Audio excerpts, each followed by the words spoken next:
emotional safety, but I thought from yesterday I would talk about how we kind of suppress them. I think I'll continue with the male part because I think that's going to be. I think obviously human beings as a whole, we do suppress emotions. But I think with men, it's all the more dangerous when men do this because of their physical strength, especially like up to a certain, age. As soon as they kind of hit that, I don't know, what teen years, I guess, later teens to again, it depends on how well they preserve their body. The ones that take care of their body and go to gym and whatever, they stay strong, really, like for a long time. So I feel like it's all the more dangerous when men suppress emotions because of their physical strength. And the reason I say this and why it's worse is that the thing with emotions, like I said yesterday, even if you even if you think that you're hiding them, even if you think you're good at acting like it doesn't bother you, if you don't find a way to categorize and organize your emotions in a healthy way, I don't care how good you think you are at suppressing them. You don't. No, you're not. Nobody's good at it. Because the thing I think that happens is people kind of displace or they sort of dismiss the moment, like after it happens. The situation's this, though.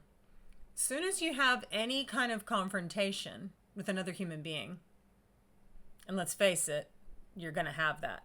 That's what happens to human beings. Like we see things differently to each other.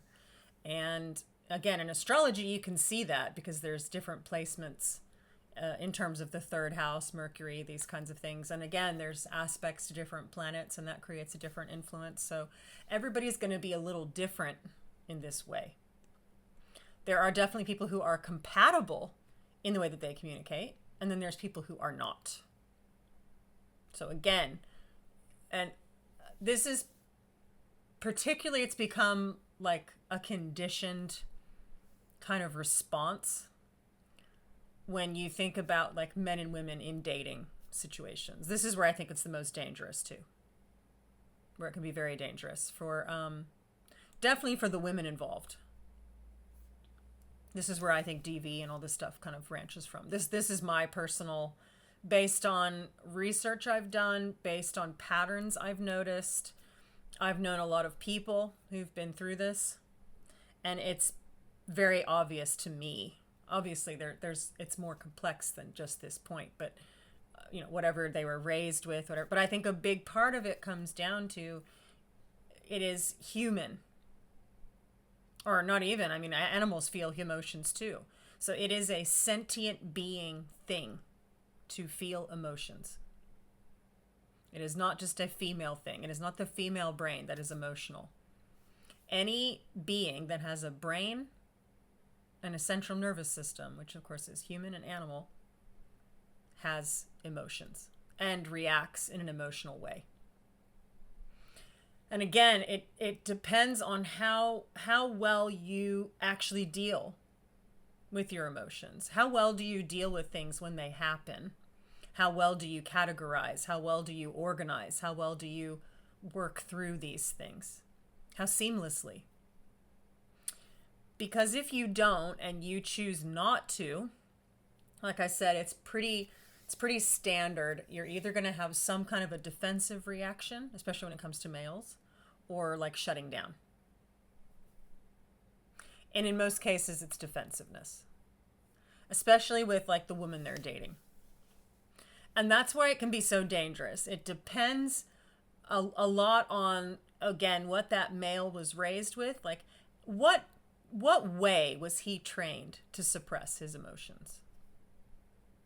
And then what way, based on, again, I can see this in the chart, what way based on the chart placements, or what way, and if you don't even want to talk about astrology, what way has he dealt with that? Because if it's like, for instance, like strong mockery and ridicule, he might choose to like literally hold it all in, like silent treatment, shut everybody out for that time period. He goes away, has his time to himself, and then when he's ready, he comes back out again. Right? So that's where things can get kind of interesting, because even if you think you've dealt with it, and I think that's what I've noticed, a lot of men think that they do. They think that they've dealt with it and, whatever. And then it's gone. But it comes back up again. And I think sometimes they don't really realize it's the same cycle over and over again, because, I don't know, I think they're able to compartmentalize a little bit. And maybe that's just a coping mechanism. I mean, who knows? We can't really be sure, can we? Perhaps that's simply what the male brain does to deal with all the emotions they suppress. Kind of makes you wonder. But suppressing never fixes anything. And what ends up happening is you're already overwhelmed with the emotions that you're not. So it's like, let me give you an image. It's like, let's do a box, right? There's a box. And already you've shoved in years of emotions, okay? And they're objects. Like, you can think of whatever you want. Baseball, clothes, your game console, whatever it is you want to think of. All the emotions of all the experiences you've had up to this point, you've shoved into this box. It is brimming, right? It can't fit anymore. And it probably hasn't been able to fit anymore years ago. But you keep shoving things in, and so it keeps sort of overflowing. And that's what happens, because you're not dealing with it. As soon as you have to come in contact with someone else, like I said, like a female partner. And that's why I think a lot of times, especially these types of males will say things like, you're nagging, you're complaining, the stuff that that women do that they don't want to deal with, because already they're too overwhelmed with all the stuff they're not dealing with. So the idea of trying to work something out or compromise or whatever is just like, I can't even do that, right? That's your problem. You deal with it. And this was where it can get interesting. Again, whoever has the problem, whoever has the issue, it is usually that person's problem. And this is where it can get kind of tricky, because obviously in a partnership, you have to be there for one another. And you have to pay attention to the types of things that affect one another and make each other's life harder. That's definitely important, and it shouldn't be disregarded. But again, these are all they're all signs. All these things are signs. And again, you have to be able to pay attention to the signs. If you're a woman and you're dealing with a man who's so overwhelmed with his life that he can't deal with it, he's not able to be in a relationship. Like, that's what it comes down to. All those hurt feelings of when you have an argument and it goes around and around in circles and there's no resolution, and this is the same and it happens all the time. And you want him to change. I heard some really good, sort of dating advice. I don't necessarily agree with everything he says, but it was and I don't remember his name, but it was some dating coach. And one of the things he said is, if you don't like the man as he is now, he's not going to change. That who he is now is who he's always going to be. And look, I actually think that's really true. There might be some changes, and again, it's up to the man as to how far he wants to go with that. You got to determine a lot of things first and foremost, like how intelligent is this man? How well does he deal with his problems? Because if he doesn't deal with them now, he's probably not going to later either.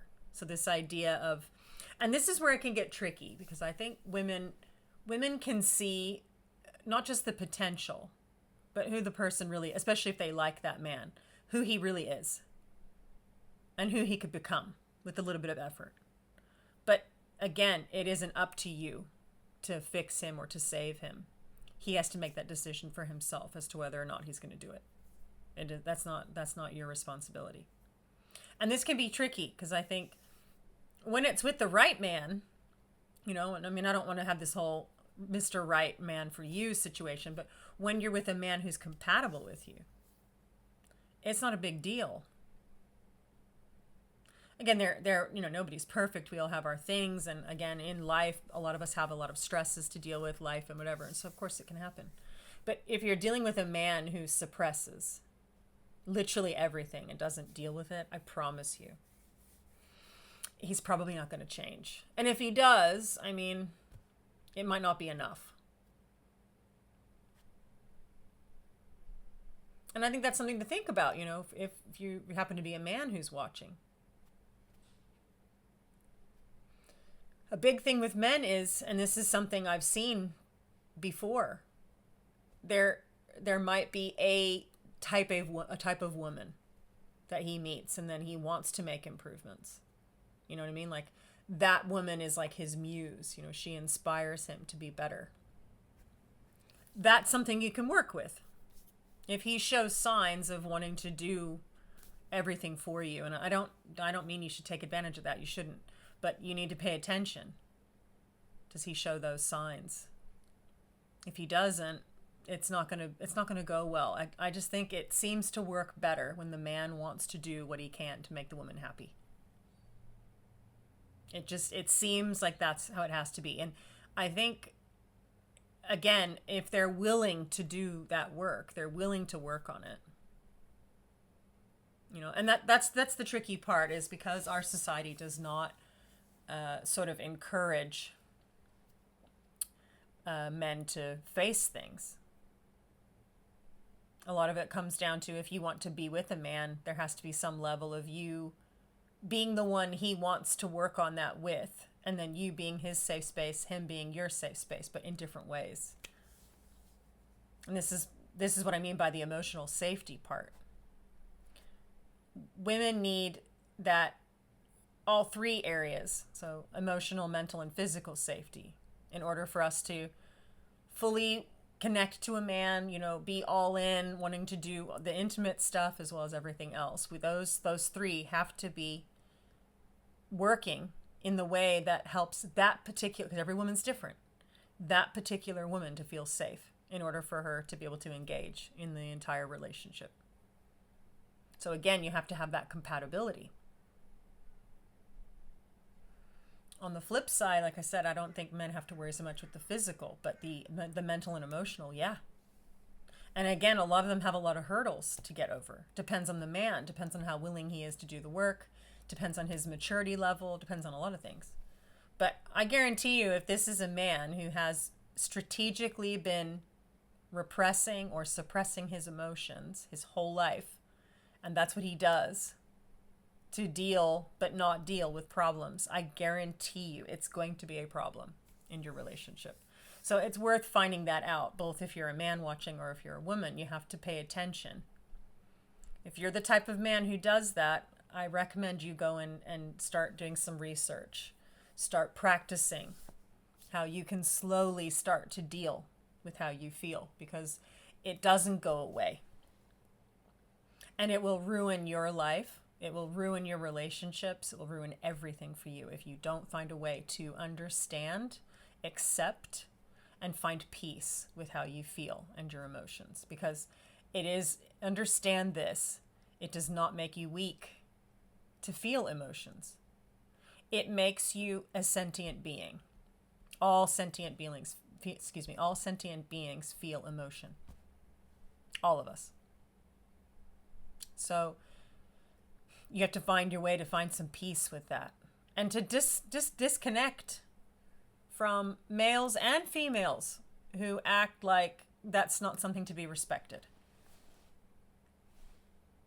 You might be ostracized or outcast by some people in society, but you know what? If they're going to hold that against you, like, they're not your people anyway. Like, I wouldn't be around people like that.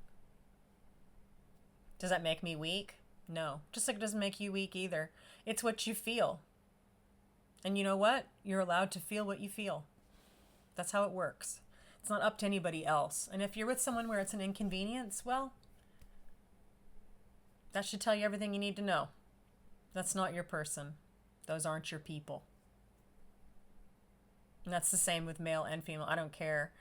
And look, there's different levels of these things when it comes to emotional depth. There are different levels for people. Some people are deeper and some people are not as deep. Obviously with society and conditioning, it makes it even more. People often are shutting things off when they shouldn't be and suppressing. Both male and female do this. But even through that, there's still people who are going to be deeper than others because there's just different levels. Again, we can see this in the moon sign. I can tell how deep a person is based on what moon sign they have and what house it's in. And that's just as simple as it gets. It's not going to be deeper than that, or it's going to be deeper based on those placements. So it's an important thing to be aware of, And I think there's a lot of things I'd like to talk about with even some of the prejudice sort of stigmas to do with both men and women and how we kind of kick ourselves and make things worse with things that are either they're inevitable at one point or another, or, they're a certain leaning of men and women. Like there's just certain things that we kind of lean towards. It can be conditioned response. It can be lots of things, but I think I'd like to unpack a lot of these. So I think I'll keep going with this series. But suppressing, I promise, does not get rid of it. It makes it worse, and you pile it up. That original thing that you suppressed, and then you get triggered by each time, and then you suppress and it creates these little, I guess you could look at it anyway. You could look at it as like there's a center and then there's all these little tendrils that sort of branch off of, these memories, painful attachments to that original painful thing that you keep getting triggered by. Or it could be, that it's just piling up and it gets higher and higher, and all these things are related. All this paperwork is related to that original paper. Whatever you want to, it doesn't matter, whatever analogy you want. Either way, that original thing will keep having more things attached to it, and it will become more and more painful as time goes on, not less. And it will make things in your life, confrontations, problems, challenges, whatever, it will make them that much harder. It becomes a lot easier if you choose to make other decisions, like facing it. And you can't take the whole thing. It's not like you take the entire brick wall out at a time. Take one brick, work on that one, then work on the next one, whatever it is you're comfortable with. If you kind of like to do a lot and that helps you, if you're more of an all person, then do what you can handle. If you're more of a one at a time, then do that, right? Apply how you are in other areas to this. And obviously it goes deeper than that. I do readings. I want to start doing like live calls in terms of like coaching. So I will be doing that, and I need to add a few more to it. So I will, and I'll start recommending that. But I can definitely help you through these things. I've done it for myself and I've done it to help others. So that's what I make all my content for. That's the reason I do it. So, reach out and we can work something out if that's what you want. But there's no sense in going through this by yourself. There's no sense in putting yourself through these things and making things harder for yourself when you don't need to, because that just makes a miserable life. And why would you want that? You wouldn't. So yeah, suppressing is a real problem. Suppressing emotions. I promise it never makes them go away. They will always be there. Each time you have the problem, it'll come back up again. So